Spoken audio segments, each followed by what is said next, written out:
Let's see and find out their hidden feelings. What are they thinking about? What's going on in their mind? Let's find out. One card.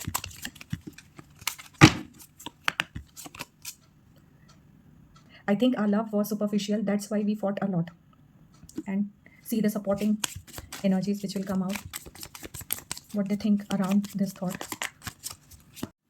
So, I think our love was superficial. That's why we fought a lot.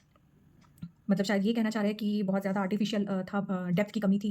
सो इसीलिए हमारे बीच ऐसे बहुत सारे झगड़े, लड़ाई झगड़े, conflict, issues और distance, not being on same page, ऐसी एनर्जीज़ देखने को मिल रही हैं। So maybe they are regretting for being in relationship और for having a different match, mismatch, having a mismatch.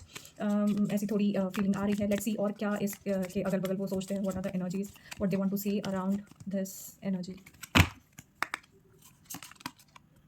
I am grateful for the spiritual lesson. So they think कि ये relationship से उन्होंने जो भी सीखा है, जैसा भी था टूटा-फूटा जो भी रिलेशनशिप था, जो कॉन्फ्लिक्ट्स थी, उससे उन्होंने एक स्पिरिचुअल लेसन लिया है कि ओके आगे लाइफ में क्या चाहिए, क्या नहीं चाहिए। उन्होंने काफ़ी कुछ सीखा है। Though it didn't work out according to them, but then yes there was a lesson learned. एक कुछ अगर इवेंट होता है तो उसमें 2 ही चीज़ें होती है, या तो आप खिलते हो, फलते हो, या तो फिर you get lessons for the future. Stay awake thinking about you. So वो इवैल्यूएट कर रहे हैं शायद रिलेशनशिप को कि क्या हुआ, क्या नहीं हुआ, आपने क्या कहा, उन्होंने क्या कहा। बहुत ज़्यादा मंथन करते रहते हैं कि क्यों चीज़ें वर्कआउट नहीं करी, क्या हम कर सकते थे। सो ये सारी चीज़ें चलती रहती है उनके माइंड में, उनके दिलो दिमाग में। और एक कार्ड है जो कहता है कि I hide behind material things. So वो डाइवर्ट करने की कोशिश कर रहे हैं अपने माइंडसेट को कहीं और। लेट्स सी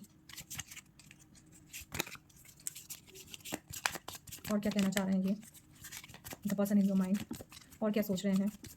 टूटने के कगार पर है ये रिलेशनशिप, या आपकी डिस्टेंस बहुत ज़्यादा बढ़ गया है, इमोशनल ग्लिचेस मन में है, घर कर गए हैं, कुछ कॉन्फ्लिक्टिंग सिचुएशन अगर फील हो रही है उनको।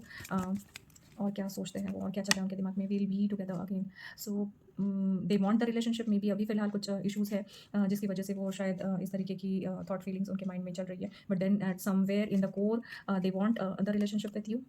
You were the best thing in my life, you were the best thing in my life. So yes, अभी भी प्यार है उनके मन में। सो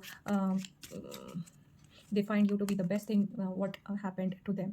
It was my fault but I blamed you. So they are thinking कि ये उनकी fault, ये उनका fault है जिसकी वजह से इस तरीके की जो सिचुएशन है ये हुई है।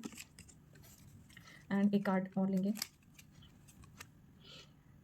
आई hide who I really am from you. So अभी भी वो अपना चेहरा नहीं दिखा पा रहे, शायद इमोशंस शेयर नहीं कर पाए हैं, जो भी कारण रहा हो उसकी वजह से। बट देन एनर्जीज़ का जो ताना बाना है वो ये कहता है कि ये जो पर्सन है जो आपके दिमाग में है वो फील कर रहे हैं कि रिलेशनशिप में डेप्थ की कमी थी, बॉन्डिंग की कमी थी, शायद वो अंडरस्टैंडिंग की कमी थी उस लेवल पे, उस स्पिरिचुअल लेवल पे, जिस तरीके की वो एक्सपेक्ट कर रहे थे, जिसकी वजह से ये फाइट्स हुई है, मिसअंडरस्टैंडिंग हुई है। आप दोनों एक पेज पर एक एनर्जी के साथ नहीं आ पाए हैं इस दौरान।